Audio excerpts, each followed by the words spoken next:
जय जगन्नाथ मोर उत्कलर भाई और भौणी मैंने मु उत्कलिका आपण मानक स्वागत जनाऊँ मोर उत्कल वार्ता चैनल को।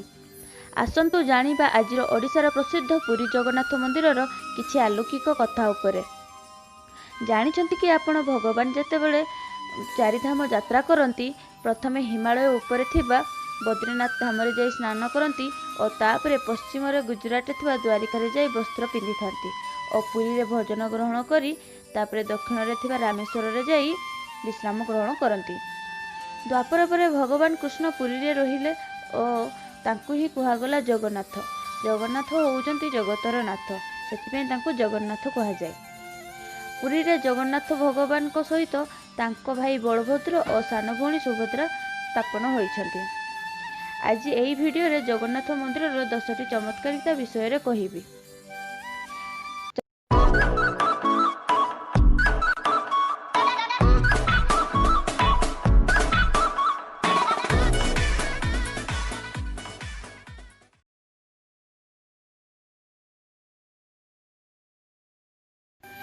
चलंतु आरंभ करबा आज ए भिडियो।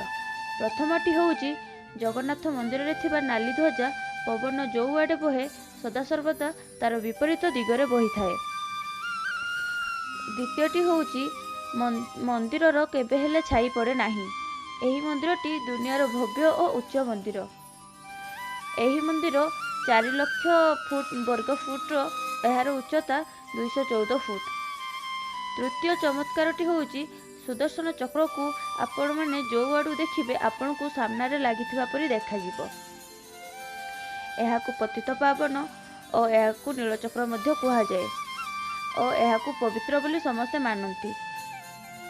और चतुर्थटी अन्य समुद्र कूल रे पवन समुद्र आडू कूल को पवन बही थाए, किंतु पुरी रे कूलरू समुद्र आड़ को पवन बही थाए।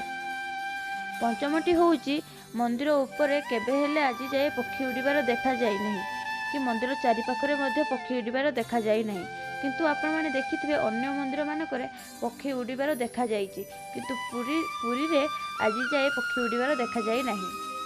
षष्ठटी होउची दुनियार सबुठारु बड़ रोषेईशाला पुरी रे अछि।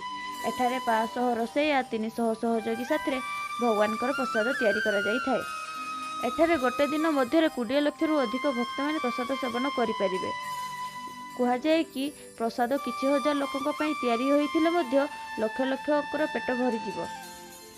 सप्तम चमत्कारटी होउची समुद्रर ध्वनि मंदिरर सिंहद्वार प्रवेश करने मात्रे मंदिर भितर शुभा जाए नहीं, किंतु मंदिर बाहर मात्रे ताहा शुभा जाए। संध्या बेले शुणिले स्पष्ट भाव में शुभा जाए।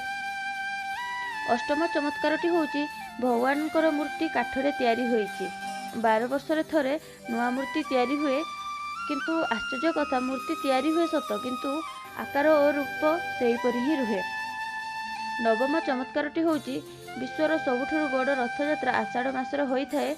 भगवान रथरे बसी निज माउसी राणी गुंडीचा घर को जाई थांती। राणी गुंडीचा भगवानकर परम भक्त राजा इंद्रद्युम्नक पत्नी थिले। एथिपाई रानी को भगवानकर माउसी बोली कहा जाइछि। निज माउसी घरे 8 दिन धरी भगवान रही थांती। तापरे आषाढ़ शुक्ल दशमी को फेरी आसंती।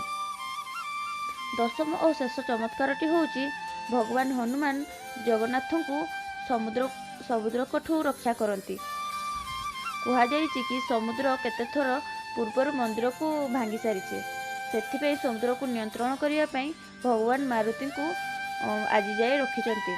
यह ही थिला जगन्नाथकर 10टी चमत्कारिता उपरे। नमस्कार, पुणी देखा हबो परवर्ती भिडियो रे।